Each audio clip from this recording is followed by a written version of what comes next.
Treinando o intelecto para decifrar os códigos da inteligência. Tito, o general romano encarregado de construir o Coliseu, sentia orgulho porque o exército romano era o único que se preparava para a guerra em tempos de paz, que treinava seus soldados durante todo o ano. Era o mais eficiente. Com seu exército, ele devastou Jerusalém no ano de 70 d.C., causando atrocidades inimagináveis, levando dezenas de milhares de cativos a Roma. Em meio às lágrimas e ao sangue de seus cativos, o grande general construiu monumentos que até hoje estão de pé. O treinamento que antes atingia os exércitos e algumas poucas áreas da sociedade, hoje permeia todos os setores. Estamos na era do treinamento. Treina-se para praticar esportes, andar, dançar, calcular, escrever, contar histórias, encenar uma peça. Treina-se para dirigir veículos, pilotar aviões, operar máquinas. Treina-se para falar em público, usar computadores, fazer programas, administrar empresas, executar projetos. Treina-se para tomar vinho, apreciar uma obra de arte, observar a qualidade dos produtos.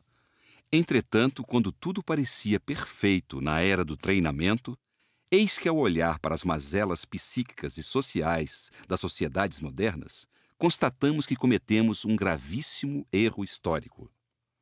Esquecemos de realizar o mais importante treinamento, o treinamento para decifrar e aplicar os códigos da inteligência. Sem eles, não podemos desenvolver nosso imaginário, nossa capacidade de superação das intempéries e nossas potencialidades intelectuais. Memória superutilizada e códigos da inteligência subutilizados.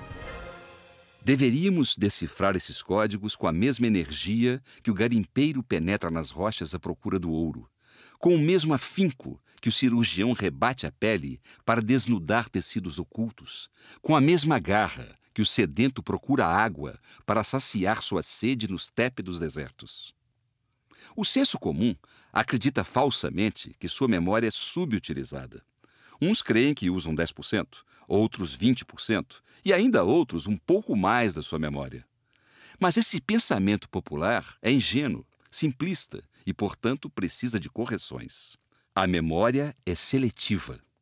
Além disso, abre e fecha dependendo da emoção que estamos vivenciando em um determinado momento existencial.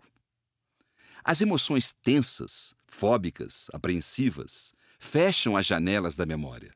As emoções prazerosas, desafiadoras, serenas, as abrem. Apesar de as emoções serenas abrirem as janelas, a memória, ainda assim, é seletiva. Não abre todos os seus arquivos. Já pensou se a memória não fosse seletiva? Qualquer palavra como carro, avião, amigo, inimigo, medo, nos levaria a acessar milhões de dados que temos arquivados relativos a ela, saturando nosso intelecto. Nosso córtex cerebral não suportaria um turbilhão de dados. Notem que quando estamos com preocupações fixas, pensando obsessivamente em um determinado assunto, ficamos desgastados, acordamos fatigados, sem energia. A seletividade da memória objetiva protege nossa mente contra o congestionamento de pensamentos, imagens mentais e ideias. Apesar disso, se observarmos nossa mente, provavelmente a maioria de nós perceberá que utiliza excessivamente a memória. Por isso, pensa excessivamente e se desgasta também excessivamente, gerando a síndrome do pensamento acelerado, ou SPA. Emoções flutuantes, pensamentos antecipatórios, excesso de compromissos, fazem parte do cardápio de uma pessoa hiperpensante. Se as pessoas usassem mais racionalmente sua memória, desgastariam menos seu cérebro, acordariam mais dispostas, elogiariam mais o dia que desabrocha, criariam mais oportunidades para conquistar quem amam, para ter gestos únicos, reações inesperadas, atitudes deslumbrantes. A memória, que já é seletiva, pode ser ainda mais bloqueada pelo estresse intenso, que, por sua vez, bloqueia o código da intuição criativa, fazendo com que o homo bios, isto é, o instinto, prevaleça sobre o homo sapiens, a capacidade de pensar.